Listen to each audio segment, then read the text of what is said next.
Vamos abrir a palavra de Deus em João, capítulo 4, e nós leremos do verso 1 ao verso 18. Quando, pois, o Senhor veio a saber que os fariseus tinham ouvido dizer que ele, Jesus, fazia e batizava mais discípulos que João, se bem que Jesus mesmo não batizava, e sim os seus discípulos, deixou a Judeia, retirando-se outra vez para a Galileia.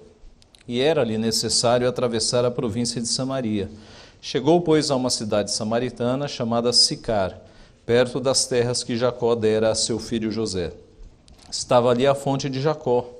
Cansado da viagem, assentara-se Jesus junto à fonte por volta da hora sexta. Nisto, veio uma mulher samaritana tirar água. Disse-lhe Jesus: dá-me de beber, pois seus discípulos tinham ido à cidade para comprar alimentos. Então lhe disse a mulher samaritana: como sendo tu judeu, pedes de beber a mim, que sou mulher samaritana? Porque os judeus não se dão com os samaritanos. Replicou-lhe Jesus: se conheceras o dom de Deus, e quem é o que te pede, dá-me de beber, tu lhe pedirias, e ele te daria água viva. Respondeu-lhe ela: Senhor, tu não tens com que atirar, e o poço é fundo. Onde, pois, tens água viva? És tu, porventura, maior do que Jacó, o nosso pai, que nos deu o poço, do qual ele mesmo bebeu, e bem assim seus filhos e seu gado? Afirmou-lhe Jesus: quem beber desta água tornará a ter sede. Aquele, porém, que beber da água que eu lhe der, nunca mais terá sede. Pelo contrário, a água que eu lhe der será nele uma fonte a jorrar para a vida eterna. Disse-lhe a mulher: Senhor, dá-me dessa água, para que eu não mais tenha sede, nem precise vir aqui buscá-la. Disse-lhe Jesus: vai, chama teu marido e vem cá. Ao que lhe respondeu a mulher: não tenho marido. Replicou-lhe Jesus: bem disseste, não tenho marido, porque 5 maridos já tiveste, e esse que agora tens não é teu marido. Isto disseste com verdade. Vamos orar? Pai Santo, te louvamos, porque a tua palavra, ela é a lâmpada para os nossos pés, a luz para os nossos caminhos. É, de fato, a espada que penetra no mais profundo do nosso ser, discernindo os nossos pensamentos, as nossas intenções. Te louvamos porque a tua palavra é, de fato, sobrenatural e ela age na nossa mente, no nosso coração, na nossa vontade, corrigindo-os, ó Pai, aplainando os caminhos tortos nossos. Nós te louvamos porque o teu Santo Espírito, Pai, opera a partir da tua palavra para nos convencer do erro, para fortalecer os nossos ânimos e para nos habilitar a toda boa obra, Pai. Nós queremos te agradecer porque o Senhor cuida de nós a partir da tua palavra, nos repreendendo, nos exortando, nos encaminhando a fazermos toda a tua justiça e sermos assim cada dia mais semelhantes ao nosso Redentor. Nesse sentido, então, nós pedimos, Pai, que o Senhor nos fale com a Tua palavra nesta manhã, alimente o nosso coração a partir do poder da Tua palavra e da ação do Teu Santo Espírito em nós, Pai. Ilumina a nossa mente para que compreendamos e abre o nosso coração para que nós amemos a Tua palavra e a coloquemos em prática na nossa vida. É o que nós pedimos gratos e em nome de Jesus. Amém. Um homem está perdido no deserto, prestes a morrer de sede, até que ele chega numa cabana velha, desmoronando, sem teto, sem janelas, e naquela pequena sombra que ele encontra, ele se joga no chão, exausto de cansaço. Ele olha e vê uma velha bomba de água que está ligada a um poço muito profundo. E ele vai até aquela bomba, na sua manivela, e começa a movimentar a bomba e nada acontece, não aparece uma gota de água. Ele cai no chão, novamente exausto, e quando ele cai, ele vê que do lado da bomba há uma garrafa muito velha. E no rótulo da garrafa, escrito à mão, um papel colado na garrafa, estão escritas as seguintes palavras: você precisa primeiro preparar a bomba com toda a água desta garrafa, meu amigo. Depois, faça o favor de encher a garrafa outra vez antes de partir. O homem tira a rolha daquela garrafa e olha e, de fato, está cheio de água dentro da garrafa. Mas agora ele tem um dilema. Ele confia naquelas palavras e derrama toda a água da garrafa na bomba, esperando que a bomba funcione para lhe dar água fresca e água em abundância. Ele confia naquele bilhete que foi escrito não se sabe quando, ou ele tira a rolha daquela garrafa e bebe aquela água e mata a sua sede ali imediata. Eis o dilema que aquele homem terá que decidir agora. O texto que nós temos diante de nós hoje fala, meus irmãos, de água também. Fala de um contexto em que o nosso Senhor Jesus, ele encontra uma mulher justamente ali necessitando de água, os dois necessitando de água. E o texto nos mostra que aquela mulher nunca tinha conhecido Jesus, foi um primeiro contato com Jesus. E naquela conversa, que não foi uma conversa longa nem demorada, a mulher sai convertida. A vida daquela mulher toma um outro rumo, ela sai com o coração renovado. Ela é convertida pelo Senhor Jesus. As poucas palavras que aquela mulher trocou com Jesus fizeram com que ela tivesse uma transformação total de vida. As poucas palavras fizeram com que aquela mulher conhecesse Jesus Cristo. E o que foi este pouco que ela conheceu de Jesus Cristo? Em primeiro lugar, ela viu que Jesus é aquele que não faz acepção de pessoas. Jesus é aquele que não faz acepção de pessoas. No versículo 1, nós temos a informação. Quando, pois, o Senhor veio a saber que os fariseus tinham ouvido dizer que ele, Jesus, fazia e batizava mais discípulos que João, verso 2, se bem que Jesus mesmo não batizava e sim os seus discípulos, deixou a Judeia, retirando-se outra vez para a Galileia. O que está acontecendo aqui? Jesus sabe, de alguma forma, que os fariseus estavam ouvindo notícias que Jesus batizava mais do que João Batista. O que não era verdade, porque o próprio Jesus, ele não batizava, mas os seus discípulos. E por que é que Jesus não batizava ele próprio? A Bíblia não declara, mas, irmãos, possivelmente, para que ninguém saísse dizendo, eu fui batizado pelo próprio Jesus Cristo, eu não fui batizado nem por João, nem por Mateus. Então Jesus nunca batizou, mas ele deixou que os seus discípulos, a base da igreja, batizassem. Então essa informação era falsa, mas Jesus percebeu o burburinho e a boataria de que ele estava fazendo mais do que João Batista. Ora, João Batista, nesse momento, já havia sido preso e morto, decapitado. Então, para que os planos de Deus não se adiantassem, porque ainda não havia chegado a hora de Jesus ser entregue para a morte, ele resolve sair da cidade, para que ele não seja preso, pego, e aí os planos de Deus não eram esses de fato. Então, por isso que Jesus decide sair da Judeia, da região da Judeia, e ele vai outra vez para a Galileia. Só que no caminho para a Galileia, era necessário passar pela província de Samaria. E daqui a pouco nós vamos falar de causas históricas que transformaram o povo da cidade de Samaria em inimigos do povo de Deus, em uma raça impura. Assim, os judeus nunca passavam por Samaria, eles desviavam. Eles não passavam por uma terra impura, com pessoas impuras, de alimentação impura. Eles desviavam de Samaria para chegar no seu destino. Jesus fez questão de não desviar. Jesus atravessou, entrou em Samaria, coisa que judeu nenhum fazia. E Jesus fez isso para mostrar que o nosso Deus não faz acepção de pessoas. Nosso Senhor Jesus Cristo não discrimina pessoas por sua aparência, por sua raça, por sua condição financeira. Jesus entrou. E o que é que acontecia ali, meus irmãos? Qual era o problema com Samaria? No ano 931 a.C., morreu Salomão, mais ou menos essa data. E com a morte de Salomão, assumiu o reino Roboão. E Roboão, você deve se lembrar, foi o responsável pela divisão do reino, em Reino do Norte e Reino do Sul. E o que aconteceu com essa divisão? No Reino do Sul ficava Jerusalém, que era a cidade onde estava o templo. Jeroboão colocou dois bezerros de ouro, um na cidade de Dan e outro na cidade de Betel, para que o povo parasse e adorasse nessas cidades. E ele fez de Samaria a capital do reinado do norte. Então você ficou agora com 2 reinos e 2 capitais. O tempo se passou e em 722 a.C., esse reino caiu, a Assíria invadiu, e o que o rei da Assíria fez? Ele trouxe estrangeiros de outras nações, de nações que haviam sido invadidas também, que não eram judeus, e ele povoou Samaria com estrangeiros. E houve ali uma miscigenação total da raça.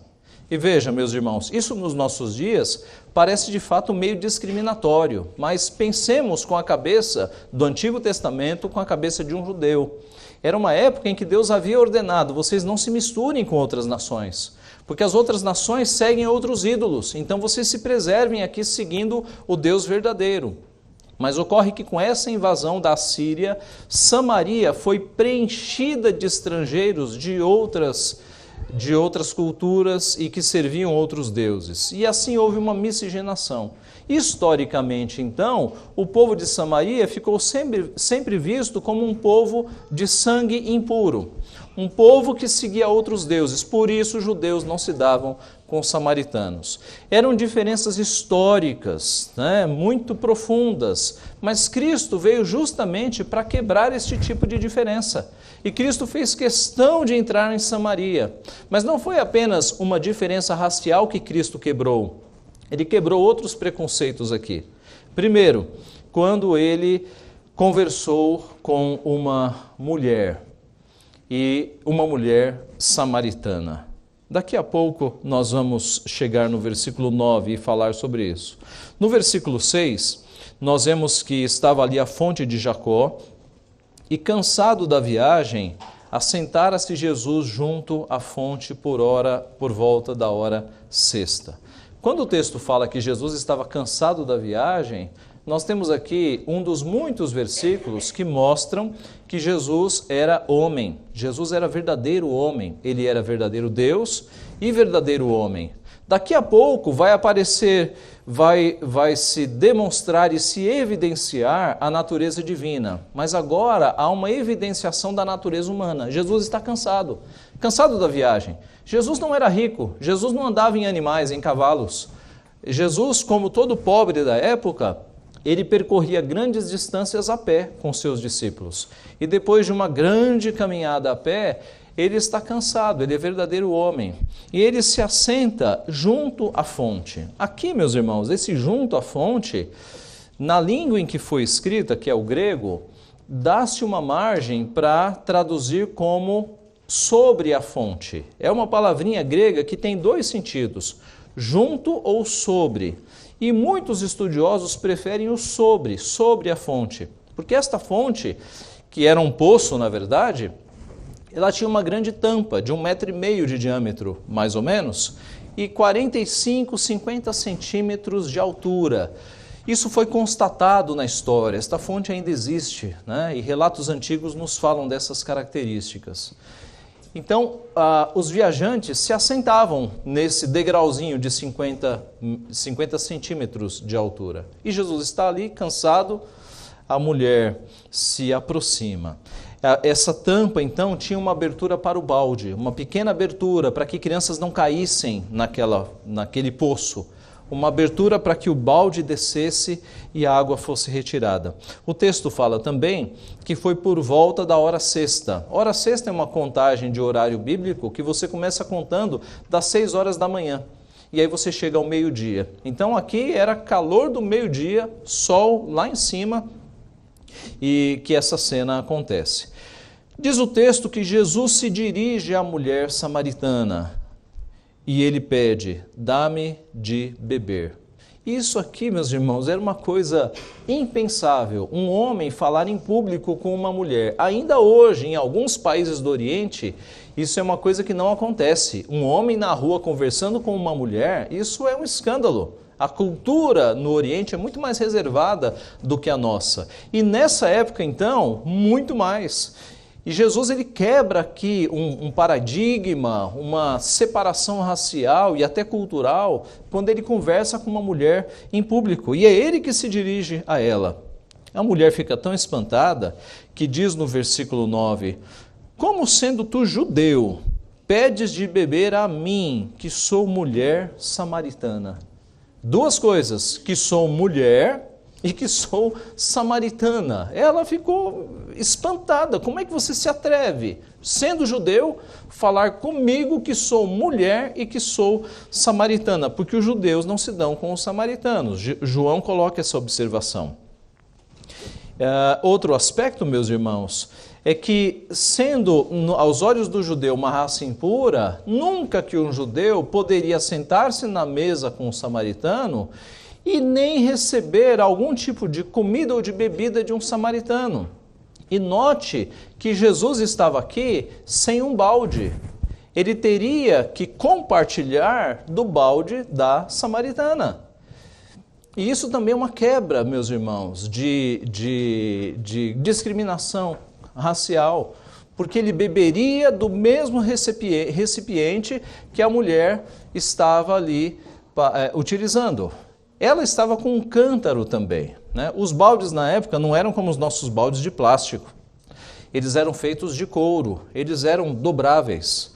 Então, eram feitos de couro e usavam-se duas madeiras em forma de X em cima do balde. Quando você desenrolava o balde, você colocava essas duas madeiras em X na boca, encaixava-se ali, para que ele descesse aberto, com uma corda no poço, alcançasse a água, se enchesse de água e você trouxesse ele novamente. E essa mulher, como diz o texto, ela estava com um cântaro também. Então o exercício dela era esse, era pegar o balde, derramar a água no cântaro e quem sabe encher o balde de novo. Jesus não tinha balde, então ele ia desfrutar e compartilhar do balde de água de uma samaritana. Irmãos, tudo aqui é quebra de preconceito, é quebra de acepção de pessoas. E Jesus está fazendo isso para mostrar que ele está muito acima dessas diferenças culturais. Ele quebra qualquer barreira de preconceito. A palavra de Deus nos diz em Atos 10:34. Então falou Pedro dizendo: reconheço por verdade que Deus não faz acepção de pessoas. Tiago também diz o mesmo, no capítulo 2, de 1 a 9, vários versículos.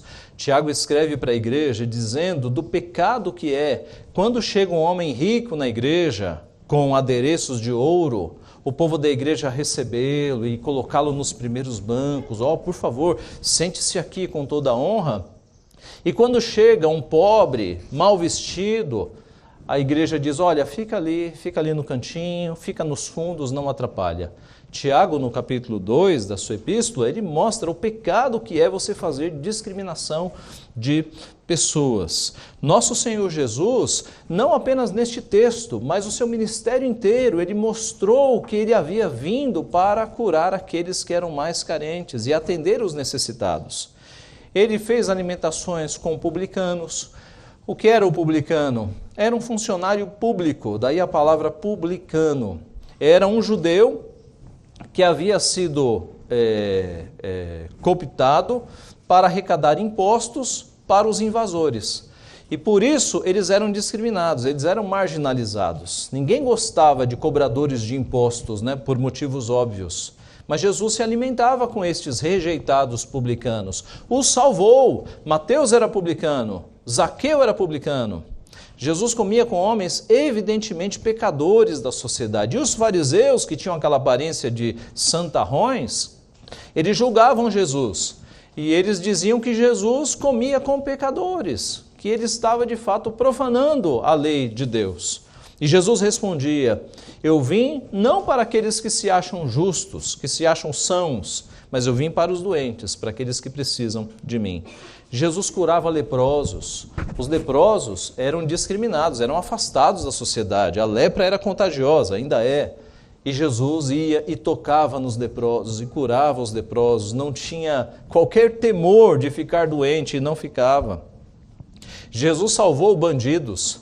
Zaqueu era um bandido, roubava nos impostos. O bandido na cruz, que nós não temos nome, ele teve a graça de ser crucificado ao lado de Jesus e foi salvo. Jesus de fato é aquele que não faz acepção de pessoas. E para essa mulher samaritana, essa mulher sem nome, isso ficou claro como a luz do sol. Em segundo lugar, Jesus é aquele que tem a salvação. Veja a partir do versículo 10. Replicou-lhe Jesus: se conheceras o dom de Deus, e quem é o que te pede, dá-me de beber, tu lhe pedirias e ele te daria água viva. Se você conhecesse quem é que está te pedindo água, você pediria muito mais do que água. Você pediria algo para matar a tua sede espiritual. E essa mulher, o contexto vai nos mostrar que ela era uma mulher de vida torta, uma mulher de muitos maridos, uma mulher que nunca teve felicidade no casamento, uma mulher pecadora. Mas, enfim, se ela soubesse quem é que estava diante dela, ela pediria água para nunca mais ter sede. Irmãos, água viva na Bíblia é sinônimo de água de nascente. E é por isso que ela não entendeu de primeira. Por exemplo, em Gênesis 26, 19, diz o texto: cavaram os servos de Isaque no vale e acharam um poço de água nascente.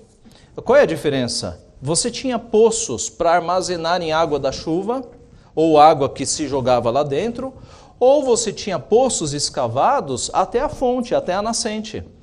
E quando Jesus diz aqui, se você soubesse quem é que está diante de ti, você pediria água viva é sinônimo de água nascente, por isso que ela não entendeu.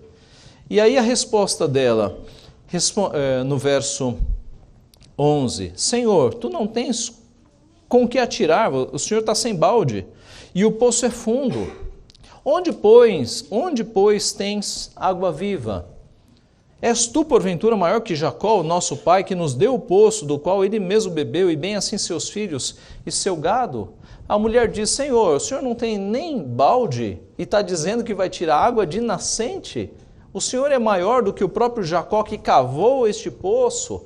Jesus está falando em termos espirituais, em termos figurativos, mas ela não está entendendo ainda a mensagem de Jesus. E aí no versículo 13 ele vai esclarecer. Afirmou-lhe Jesus, quem beber desta água tornará a ter sede. Aquele, porém, que beber da água que eu lhe der, nunca mais terá sede. Pelo contrário, a água que eu lhe der será nele uma fonte a jorrar para a vida eterna. Ela ainda não entendeu. Daqui a pouco Jesus vai entrar no pecado da vida dela, ela vai, tendo o seu pecado exposto, ela vai entrar em adoração. Nos próximos textos serão os próximos sermões. E depois dessa conversa sobre adoração, ela vai encontrar a água da vida. E conforme a profecia, as palavras de Jesus, meus irmãos, essa mulher vai ter a sua sede acabada, e ela vai ser uma fonte a jorrar para a vida eterna. Por quê? Porque no versículo 28, que é o final da história, nós vamos encontrar essa mulher largando o seu cântaro. Quanto a mulher deixou o seu cântaro, quer dizer, ela deixou o seu cântaro. Ela foi ao meio-dia tirar água, era a coisa mais importante para ela, mas ela encontrou uma água tão mais importante que a primeira ficou secundária. Ela deixou o seu cântaro, ela esqueceu a sua água e largou e foi até a cidade para anunciar Jesus Cristo. E quando ela anuncia Jesus Cristo às outras pessoas, é porque agora ela tem dentro de si uma fonte a jorrar para a vida eterna. É a fonte que transborda. Jesus não nos sacia apenas a nossa sede, mas Ele faz com que nós transbordemos. E quando nós transbordamos a fonte a jorrar para a vida eterna, nós anunciamos essa água viva às outras pessoas. Isso aconteceu com essa mulher. É o final da história. É o final da história. Assim, meus irmãos, Jesus é aquele que nos dá a salvação. Ele usou aqui a figura própria da água, porque o contexto em que ele estava ali era esse, e essa água viva é justamente aquilo que sacia a nossa sede espiritual, e mais do que saciar, jorra para a vida eterna, faz com que ela transborde do nosso coração, e faz com que nós passemos essa água viva a outras pessoas. Jesus é aquele que tem a salvação. Em terceiro e último lugar, Jesus é aquele que nos conhece perfeitamente. dos versos 15 ao 18, nós temos: disse-lhe a mulher: Senhor, dá-me dessa água para que eu não mais tenha sede, nem precise vir aqui buscá-la. Disse-lhe Jesus: vai, chama teu marido e vem cá. Ao que respondeu a mulher: não tenho marido. Replicou-lhe Jesus: bem disseste, não tenho marido, porque 5 maridos já tiveste, e esse que agora tens não é teu marido. Isso disseste com verdade. Jesus agora vai expor o pecado dela. E ele dá uma ordem. A ordem tem 3 passos. Vai, chama teu marido e volta. Vai, chama teu marido e volta. E ela mente. Ela dá uma meia-verdade. Ela diz: eu não tenho marido. Ela não quer obedecer àquela ordem. Eu não tenho marido. Ela tinha marido, mas ela diz: eu não tenho marido. E aí Jesus desvenda o coração dela quando ele diz: é certo, bem disseste, não tenho marido, porque 5 maridos já tiveste, e esse que agora tens não é teu marido. Isso disseste com verdade. Ela quis mentir, né? É como se ela dissesse: não, eu não tenho homem nenhum para ir chamar. Ela tinha.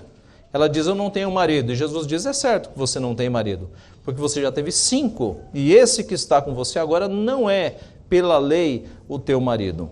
Mas Jesus a desvenda. Jesus faz com que aquelas máscaras com as quais ela estava se protegendo caiam completamente. Meus irmãos, quando Jesus, lá no começo da história, se assentou no poço, ele já sabia quem era aquela mulher que vinha. Ele já sabia a vida inteira dela. Ele conhecia os corações.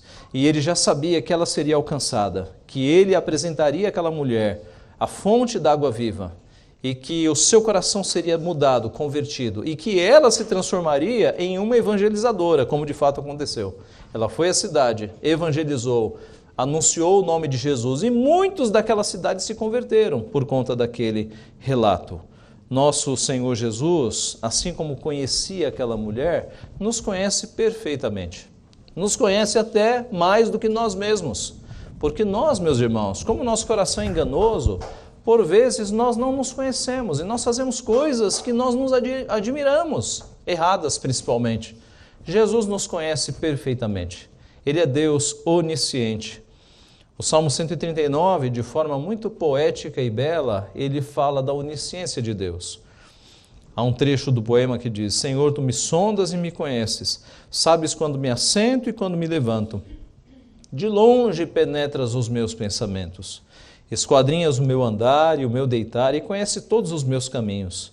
Ainda a palavra não me chegou à língua, e tu, Senhor, já a conheces toda.